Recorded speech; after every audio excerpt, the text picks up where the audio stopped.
Hi everyone, Sarah Brown-Wessling here from the Council of Chief State School Officers National Teacher of the Year program. I'm excited to introduce Voices from the Classroom, the State Teacher of the Year podcast. I was named National Teacher of the Year in 2010, and since then, I've been committed to sharing the stories and elevating the voices of the State Teachers of the Year. It is my hope that this podcast will give you insight into the incredible work they do. In these episodes, the 2020 State Teachers of the Year are navigating responding to two radical changes in our society, the COVID-19 pandemic and the heightened awareness of institutionalized racism. Through this first series, My First Lesson of the Year, we hope to capture the true essence of the return to school from an educator's perspective. You can join the conversation on social media by using the hashtag #NTOY20 or visiting us online at ntoy.org. That's ntoy.org.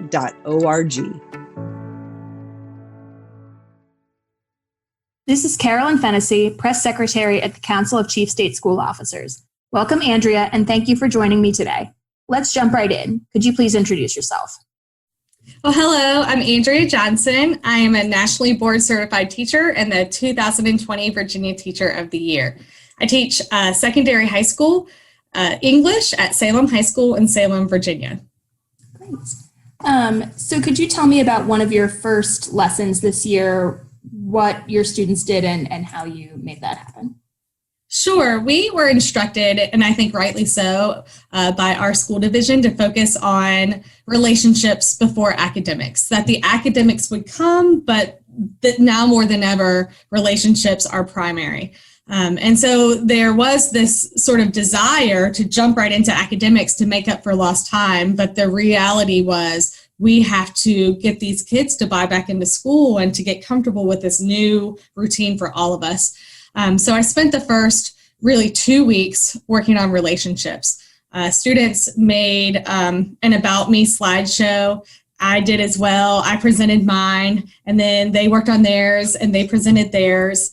And I've really realized in the past 6 or 7 months after Zooming with them in the spring, I've thought more about student privacy and really tried to put forward, share as much as you're willing to share, because this recognition that some of our lives are really difficult and we may not want to share lots of pictures. In a way before where I probably would have focused more on compliance, I really am starting to focus on who is the human in there and what are you comfortable with sharing. And so that was one part. And that's something I've done before, but I was way more flexible in the level of expectation and what I asked students to share. I was way more, I think, respectful in their personal privacy boundaries. And then I did a much more expanded get to know you survey. In the past, it was really kind of, what do you like? What do you dislike? How do you like English? Just real demographic sort of things. And this year, I really focused my survey on how did spring learning go for you? What were you successful at? What did you struggle with? Why did you struggle? What were some peaks of learning?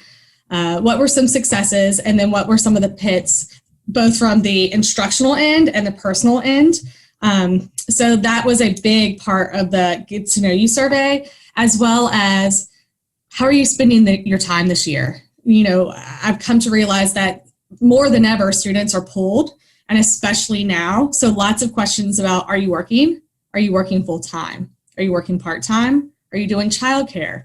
Do you still have extracurriculars? What do you think your school load is going to look like? Do you have a quiet place to do it? I think it's been so eye-opening for me to be much more cognizant. The human in me sees the human in my students, as opposed to just seeing a student sitting there that needs to receive knowledge. And I still asked a couple of nosy, what do you like? What do you not like? What's your favorite movie? To get to know them personally, but really trying to understand them in the whole perspective of what's going on in your life besides just school, because the recognition that school might not be the priority right now. Mm-hmm. Yeah, definitely. So that is different than years past in that just an expanded version. Definitely more expanded. In years past, I would have just focused on tell me your favorite story, tell me your favorite movie, what's the most adventurous thing you've done? And I asked those questions, but I don't think it's not that I didn't care or know that students had outside lives. I think it's just so much more obvious now that their outside lives are their academic lives. There's no self-containment. There's no way for us to manage their school time. And so I need to be so much more cognizant of what I'm asking when what kids are being asked to do has just infinitely gotten bigger in the past 7 months for some of our students. They've become adults. Their childhood has ended, and I have to respect that. Mm-hmm. Do you have a lot of students who are working a lot right now? I do. Every year I teach about half collegiate bound students and about half workforce bound students. And I like that balance of having a true swath of our student population. And I found that I had collegiate bound students working full time in the spring who have continued to work full time. But in particular, my career bound students, some of them have already picked up internships, which are now turned into full-time paid jobs. And so they're trying to manage what they have left of, I teach seniors, what they have left of high school for required credits and this full-time job. Some of them because they have to help support their families. Yeah, that's so much to juggle. It is. And they're 17 years old. It's a lot. And so I've realized I've got to temper my expectations to see, as I said, to see the whole human and everything that they're going through. Mm-hmm. Were you explicit with them that you wanted to acknowledge their privacy, or is that just something that you've kind of kept in the back of your mind? I was explicit with them this year. Sometimes in the back of my mind, I guess in previous years, I would know when kids shared less, and I kind of knew why. And then I think if there's been anything good that's come out of the pandemic, is that teachers have become so much more empathetic. And I know that's true for me. I was always an empathetic teacher. I was always really in tune with how my teacher or how my students felt. But to really think through empathy beyond the four walls of my classroom or even the outer walls of the school to what's going on at home and how much does a kid want to portray, I realized, do I have the right to ask that? So I was specific this year. Share as much as you want to or as little as you want to, but share. The purpose of this isn't for me to pry. The purpose of this is for me to get you to communicate and to build community. So share as much as you're willing to do with our community. Mm-hmm. And how did they respond to that? So I still had plenty of students who had tons of pictures to share, and we're still super open. But I think it eased up the kids who probably, this was a very anxiety-producing assignment in the past. It let them off the hook to say, okay, I can share with what I'm comfortable with, and I know you're not asking any more than that. So I'm not as nervous as probably kids had been in the past. Mm-hmm. I set that as a norm. Yeah. Right. Meeting them where they are as opposed to yes. pushing them to meet yes. somewhere. Okay. Yes. Okay. Interesting. Okay. And then are there, you said your district has encouraged you to focus on relationships. Besides this, anything else that you're doing to encourage your students' relationship with you or their relationships with one another? Sure. My classroom is always one of communication, and I really try to focus on student-centered instruction and student voice. What is the percentage of my voice during the course of a period or a course of a day, and what is the percentage of their voice? And now more than ever, I find that I've got to ease up on my voice and allow room for theirs, because kids have missed each other, and they have missed their teachers, and they have missed this opportunity to relate to their peers. And that's easier for me to do in the hybrid situation, because I do have students who are hybrid, so we can kind of reserve the in-school days for class discussions and presentations. It's harder to do for my fully online students, so trying to use programs like Flipgrid, where they record themselves and students can watch each other's recordings and they can respond to each other's recordings. So they're still behind a screen and I'm still behind a screen with them, but we can see each other's faces. We can interact with each other, trying to purposely build in that time for community in every day where kids can use their voice. Okay. And then any sort of more explicitly academic assignments that you have changed or are particularly proud of so far this year?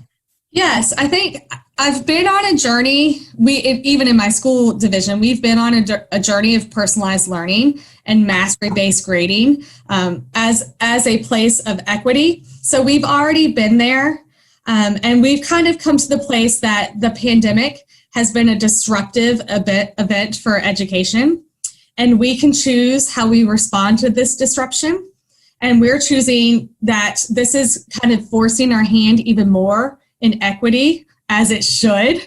And so how are we putting a text in hand that reflect our student population? How are we putting students' voice first so that they are the center of their own learning?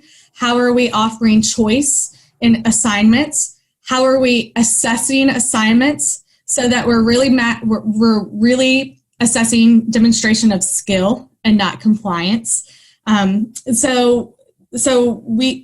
Although we've been on that journey, in this disruptive moment we are in now, successful schools are going to sink or swim based on how they respond to this disruption. And we have to put students first. Antiquated, industrialized ideas of education, and everyone must comply, and everyone must turn in their work, and this is the assignment, and there's no other choice, and it has to be due by this day because I'm the teacher and that's what I say. We've got to leave that behind. We've had to leave that behind for years, but especially now, if we can't get kids to buy into their education, we're going to lose them. And so we can get them to buy in by putting them first, giving them choice, being flexible in terms of due dates, respecting their human space, respecting their humanity, really empowering them to own their learning. And that happens when it is reciprocal in our teacher-student relationship. So have they, are there any particularly interesting projects they've taken on in your class so far? So we're only 3 weeks in, and as I was telling you prior to the start of the interview, we had a soft start. So we were at 25% hybrid to begin with. And then we are just now 3 days into a 50% hybrid. So we've been really trying to offer this idea of choice. You can do this or that. And that is going to be in everything. This prompt or that prompt, this project or that project.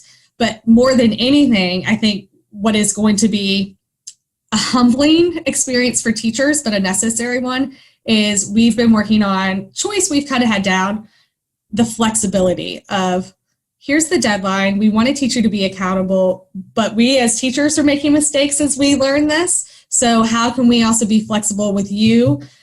And we're finding that there's so many things they have to keep track of. I know this sounds very basic, but teaching high school students how to use a paper and pencil agenda has been probably, it's not exciting, it's not revolutionary, but it's not something they've had to do because we've time managed them in class in a traditional school. When you sit in English, you work on English, and when you sit in math, you work on math, and when you sit in social studies, you work on, so we've done that for them.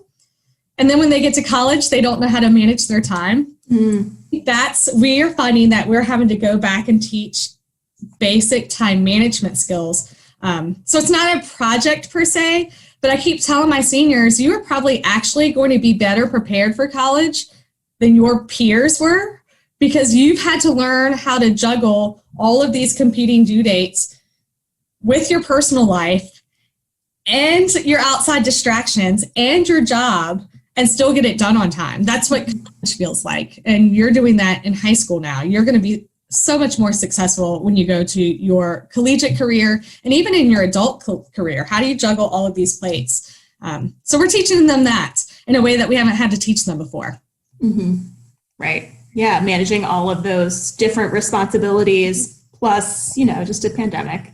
Yes. And we tend to assume that they are digital natives, so they're just going to figure out all of these new platforms and that they can just use their phone to click off the digital to-do list.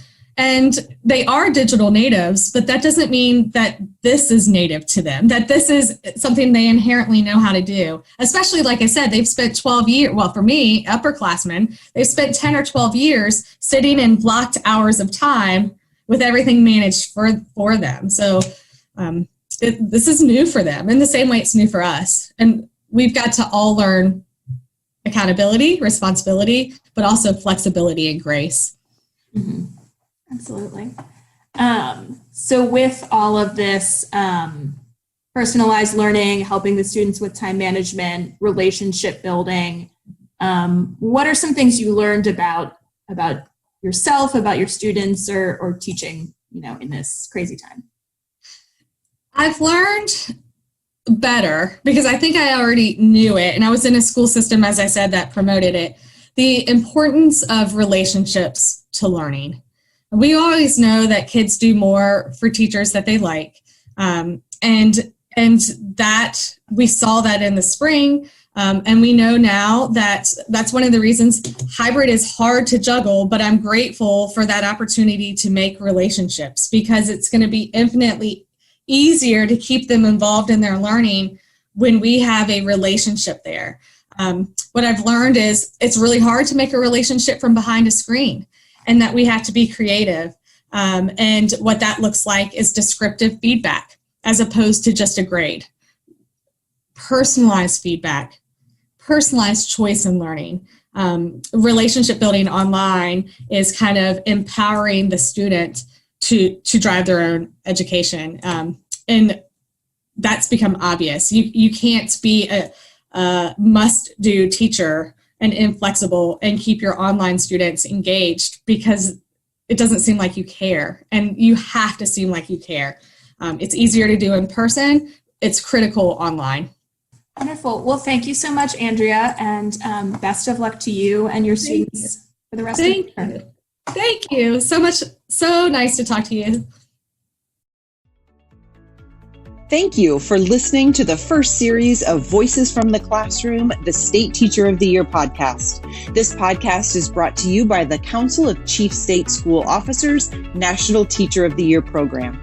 It's our honor to elevate the voices of educators across the country and provide them with a national platform to amplify their message and advocate on behalf of their students and colleagues. Please share these lessons on social media with the hashtag NTOY20. That's hashtag NTOY20. Let's keep the conversation going.